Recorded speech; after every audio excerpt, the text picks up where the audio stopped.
নমস্কাৰ বন্ধু বান্ধৱীসকল, স্বাগতম জনাইছোঁ আছাম জিকে ইউটিউব চেনেললৈ। আজি আপোনালোকৰ বাবে অতি গুৰুত্বপূৰ্ণ কেইটামান কুৱেশ্যন লৈ আহিছোঁ। আজিৰ প্ৰথম কুৱেশ্যনটো হৈছে, মহাৰাজ নৰনাৰায়ণৰ আচল নাম কি আছিল?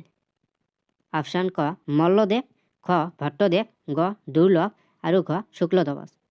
ইয়াৰে কাৰেক্ট এনচাৰটি হ'ব অপশ্যন ক মল্লদেৱ। মল্লদেৱ হ'ব ইয়াৰ কাৰেক্ট এনচাৰ। বন্ধুসকল, মহাৰাজ নৰনাৰায়ণৰ আচল নাম আছিল মল্লদেৱ। নেক্সট কুৱেশ্যনটো হৈছে, কামাখ্যা মন্দিৰটো কোনে পুনৰ নিৰ্মাণ কৰিছিল? অপশ্যন ক নৰনাৰায়ণ, অপশ্যন খ চক্ৰধ্বজ, অপশ্যন গ চিলাৰায় আৰু ঘ বিশ্বসিংহ। ইয়াৰ কাৰেক্ট এনচাৰটি হ'ব অপশ্যন ক নৰনাৰায়ণ। নৰনাৰায়ণ হ'ব ইয়াৰ কাৰেক্ট এনচাৰ। বন্ধুসকল, কামাখ্যা মন্দিৰটো পুনৰ নিৰ্মাণ কৰিছিল কোচ ৰজা নৰনাৰায়ণে কামাখ্যা মন্দিৰটো পুনৰ নিৰ্মাণ কৰিছিল। নেক্সট কুৱেশ্যনটো হৈছে, বংগৰ শাসনকৰ্তা মহম্মদ বিন বখতিয়াৰ খিলজী কামৰূপ আক্ৰমণৰ সময়ত কামৰূপৰ ৰজা কোন আছিল?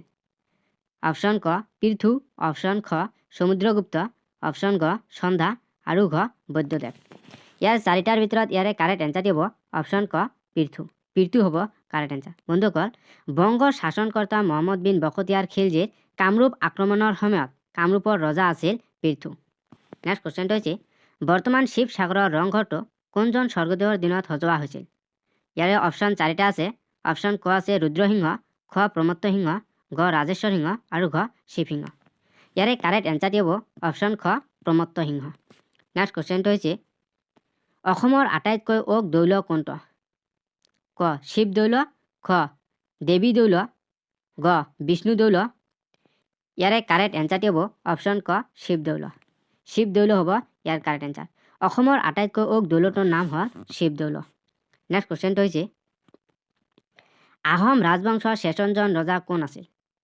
অপশ্যন ক চন্দ্ৰকান্ত সিংহ, অপশ্যন খ পুৰন্দৰ সিংহ, অপশ্যন গ যোগেশ্বৰ সিংহ আৰু ঘ ওপৰৰ এটাও নহয়। ইয়াৰে কাৰেক্ট এনচাৰটি হ'ব অপশ্যন খ পুৰন্দৰ সিংহ। বন্ধুসকল, আহোম ৰাজবংশৰ শেষজন ৰজা আছিল পূৰ্ণন্দ সিংহ। নেক্সট কুৱেশ্যনটো হৈছে, বৰ্মন বংশৰ কোনগৰাকী ৰাজকুমাৰীক কাশ্মীৰৰ ৰজা মেঘবাহনলৈ বিয়া দিয়া হৈছিল? অপশ্যন ক ৰাজ্যমতী, খ ভানুমতী, গ অমৃতপ্ৰভা আৰু ঘ ইন্দ্ৰমতী। ইয়াৰে কাৰেক্ট এনচাৰটি হ'ব অপশ্যন গ অমৃতপ্ৰভা। বৰ্মন বংশৰ অমৃতপ্ৰভা ৰাজকুমাৰীক কাশ্মীৰ ৰাজ মেঘবাহনলৈ বিয়া দিয়া হৈছিল। বন্ধুসকল, কাশ্মীৰ ৰাজ মেঘবাহনলৈ বিয়া দিয়া হৈছিল অমৃতপ্ৰভাক। নেক্সট কুৱেশ্যনটো হৈছে, হৰ্ষচৰিতৰ লেখক কোন আছিল? অপশ্যন ক বাণভট্ট, খ কালিদাস, গ বিশাখা দত্ত আৰু ঘ কৌটিল্য। ইয়াৰে কাৰেক্ট এনচাৰটি হ'ব অপশ্যন ক বাণভট্ট। বাণভট্ট হ'ব ইয়াৰ কাৰেক্ট এনচাৰ। বন্ধুসকল, হৰ্ষচৰিতৰ লেখক আছিল বাণভট্ট। নেক্সট কুৱেশ্যনটো হৈছে, বিশাখা দত্ত ৰচিত নাটকখন কি? অপশ্যন ক ৰঘুবংশ, অপশ্যন খ কুমাৰ হৰণ, গ মুদ্ৰা ৰাক্ষস আৰু ঘ মেঘদূত। ইয়াৰে কাৰেক্ট এনচাৰটি হ'ব অপশ্যন গ মুদ্ৰা ৰাক্ষস। মুদ্ৰা ৰাক্ষস হ'ব ইয়াৰ কাৰেক্ট এনচাৰ। বন্ধুসকল, বিশাখা দত্ত ৰচিত আছিল মুদ্ৰা ৰাক্ষস। মুদ্ৰা ৰাক্ষসে বিশাখা দত্তখন ৰচনা কৰিছিল। নেক্সট কুৱেশ্যনটো হৈছে, নৱ বৈষ্ণৱ ধৰ্মৰ ইষ্ট দেৱতা কোন আছিল? অপশ্যন ক শিৱ, খ কৃষ্ণ, গ গণেশ আৰু ঘ বিশ্বকৰ্মা। ইয়াৰে কাৰেক্ট এনচাৰটি হ'ব অপশ্যন খ কৃষ্ণ। কৃষ্ণ হ'ব ইয়াৰ কাৰেক্ট এনচাৰ। নৱ বৈষ্ণৱ ধৰ্মৰ ইষ্ট দেৱতা আছিল কৃষ্ণ। নেক্সট কুৱেশ্যনটো হৈছে, বৰ্তমান মহাপুৰুষীয়া ধৰ্ম সংস্কৃতিৰ প্ৰাণ কেন্দ্ৰ কি? অপশ্যন ক সত্ৰসমূহ, খ নামঘৰসমূহ, গ দেৱালসমূহ আৰু ঘ মন্দিৰসমূহ। ইয়াৰে কাৰেক্ট এনচাৰটি হ'ব অপশ্যন ক সত্ৰসমূহ। বৰ্তমান মহাপুৰুষীয়া ধৰ্ম সংস্কৃতিৰ প্ৰাণ কেন্দ্ৰ হ'ল সত্ৰসমূহ। নেক্সট কুৱেশ্যনটো হৈছে, বৰ্তমান শোণিতপুৰ আৰু নগাঁও জিলা সংযোগী ব্ৰহ্মপুত্ৰৰ ওপৰত দলংখনৰ নাম কি? অপশ্যন ক শৰাইঘাট দলং, অপশ্যন খ নৰনাৰায়ণ সেতু, গ কলীয়াভোমোৰা দলং আৰু ঘ বুঢ়ীদিহিং।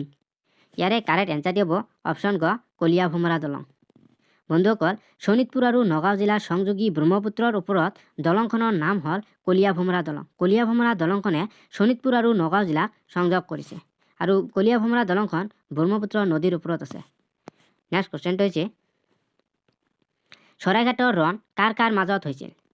অপশ্যন ক আহোম আৰু মোগলৰ মাজত, খ কোচ আৰু আহোমসকলৰ মাজত, গ পাল বংশ আৰু চুতীয়া বংশৰ মাজত, ঘ ওপৰৰ এটাও উত্তৰ শুদ্ধ নহয়। ইয়াৰে কাৰেক্ট এনচাৰটি হ'ব অপশ্যন ক আহোম আৰু মোগলৰ মাজত। বন্ধুসকল শৰাইঘাটৰ ৰণ হৈছিল আহোম আৰু মোগলসকলৰ মাজত শৰাইঘাটৰ ৰণ হৈছিল। নেক্সট কুৱেশ্যনটো হৈছে অসম শব্দটো উৎপত্তি হৈছিল। বন্ধুসকল অসম শব্দটো ক'ৰ পৰা উৎপত্তি হৈছিল? অপশ্যন ক সংস্কৃত শব্দৰ পৰা, অপশ্যন খ হিন্দু শব্দৰ পৰা, অপশ্যন গ লেটিন শব্দৰ পৰা, আৰু ঘ আছে ওপৰৰ এটাও শুদ্ধ নহয়।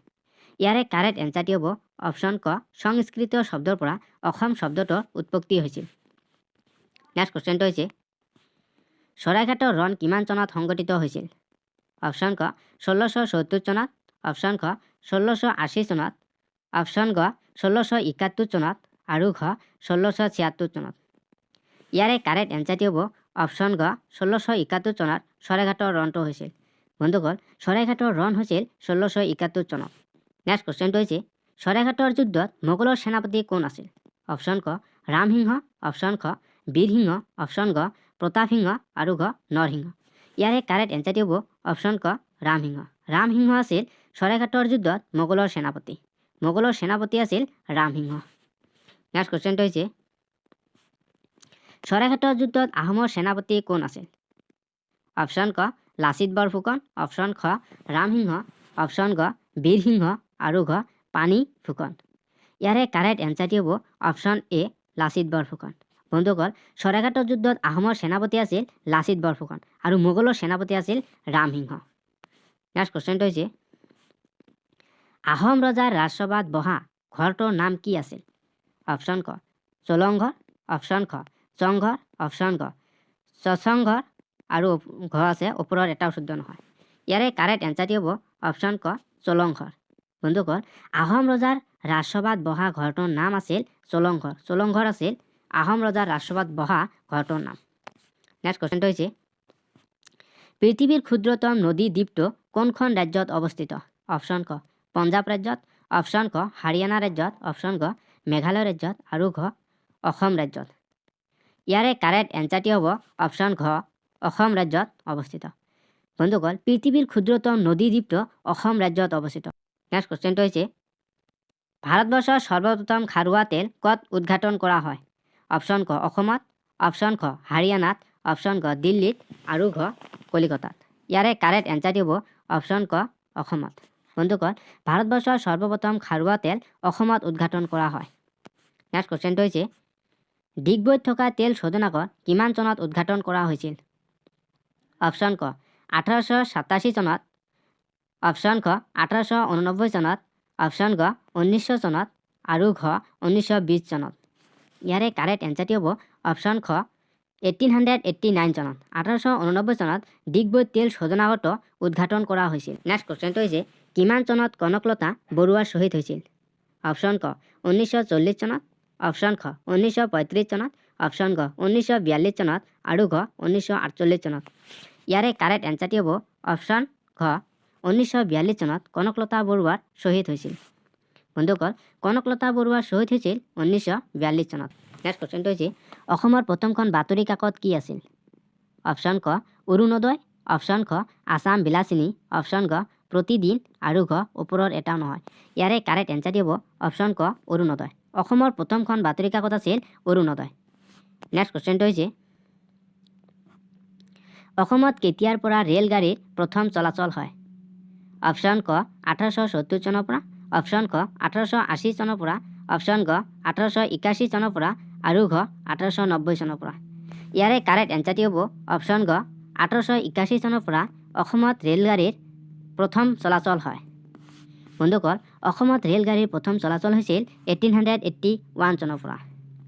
নেক্সট কুৱেশ্যনটো হৈছে কিমান চনত নুনমাটি তেল শোধনাগাৰ প্ৰতিষ্ঠা হৈছিল? অপশ্যন ক 1952 চনত, অপশ্যন খ 1942 চনত, অপশ্যন গ 1962 চনত, আৰু ঘ 1960 চনত। ইয়াৰে কাৰেক্ট এনচাৰটি হ'ব অপশ্যন গ 1962 চনত নুনমাটি তেল শোধনাগাৰটো প্ৰতিষ্ঠা হৈছিল। বন্ধুসকল নুনমাটি তেল শোধনাগাৰটো প্ৰতিষ্ঠা হৈছিল 1962। নেক্সট কুৱেশ্যনটো হৈছে অসমৰ প্ৰথম বিশ্ববিদ্যালয়খনৰ নাম কি আছিল? অপশ্যন ক ডিব্ৰুগড় বিশ্ববিদ্যালয়, অপশ্যন খ গুৱাহাটী বিশ্ববিদ্যালয়, অপশ্যন গ অসম বিশ্ববিদ্যালয়, আৰু ঘ কোকৰাঝাৰ বিশ্ববিদ্যালয়। ইয়াৰে কাৰেক্ট এনচাৰটি হ'ব অপশ্যন খ গুৱাহাটী বিশ্ববিদ্যালয়। বন্ধুসকল অসমৰ প্ৰথমখন বিশ্ববিদ্যালয়ৰ নাম আছিল গুৱাহাটী বিশ্ববিদ্যালয়। নেক্সট কুৱেশ্যনটো হৈছে অসমৰ কৃষি বিশ্ববিদ্যালয় কিমান চনত স্থাপন কৰা হৈছিল? অপশ্যন ক 1949 চনত, অপশ্যন খ 1969 চনত, অপশ্যন গ 1920 চনত আৰু ঘ 1930 চনত। ইয়াৰে কাৰেক্ট এনচাৰটি হ'ব অপশ্যন খ 1969 চনত অসমত কৃষি বিশ্ববিদ্যালয় স্থাপন কৰা হৈছিল। বন্ধুসকল অসমত কৃষি বিশ্ববিদ্যালয় প্ৰথমতে স্থাপন কৰা হয় 1969 চনত।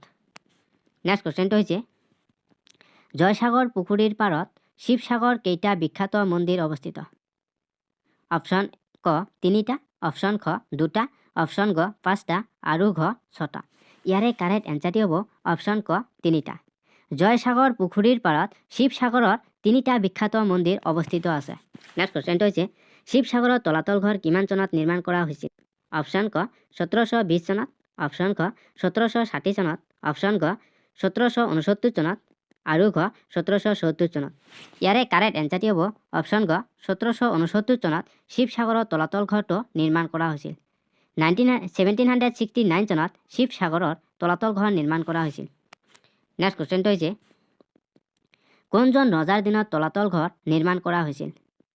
অপশ্যন ক চুহুংমুং, অপশ্যন খ চুডাংফা, অপশ্যন গ নৰনাৰায়ণ আৰু ঘ ৰাজেশ্বৰ সিংহ। ইয়াৰে কাৰেক্ট এনচাৰটি হ'ব অপশ্যন গ ৰাজেশ্বৰ সিংহ। ৰাজেশ্বৰ সিংহ হ'ব ইয়াৰ কাৰেক্ট এনচাৰ। ৰাজেশ্বৰ সিংহৰ দিনত তলাতল ঘৰটো নিৰ্মাণ কৰা হৈছিল। নেক্সট কুৱেশ্যনটো হৈছে অসমত কপাহ উৎপাদন হোৱা ঠাইখন কি আছিল? অপশ্যন ক গাৰো পাহাৰ, অপশ্যন খ কাৰ্বি পাহাৰ, অপশ্যন গ মিকিৰ পাহাৰ আৰু ঘ ওপৰৰ এটাও শুদ্ধ নহয়। ইয়াৰে কাৰেক্ট এনচাৰটি হ'ব অপশ্যন গ মিকিৰ পাহাৰ। বন্ধুসকল মিকিৰ পাহাৰ হ'ব ইয়াৰ কাৰেক্ট এনচাৰ। অসমত কপাহ উৎপাদন হোৱা ঠাইখনৰ নাম আছিল মিকিৰ পাহাৰ। নেক্সট কুৱেশ্যনটো হৈছে পিতলৰ বাচন ক'ত তৈয়াৰ কৰা হয়? অপশ্যন ক হাজত, অপশ্যন খ সাৰ্থেবাৰী, অপশ্যন গ বৰপেটা আৰু ঘ বঙাইগাঁও। ইয়াৰে কাৰেক্ট এনচাৰটি হ'ব অপশ্যন ক হাজ। হাজ হ'ব ইয়াৰ কাৰেক্ট এনচাৰ। পিতলৰ বাচন তৈয়াৰ কৰা হয় হাজত। নেক্সট কুৱেশ্যনটো হৈছে কাঁহৰ বাচন অসমৰ ক'ত তৈয়াৰ কৰা হয়? অপশ্যন ক শুৱালকুছি, অপশ্যন খ সাৰ্থেবাৰী, অপশ্যন গ হাজ আৰু ঘ টিহু।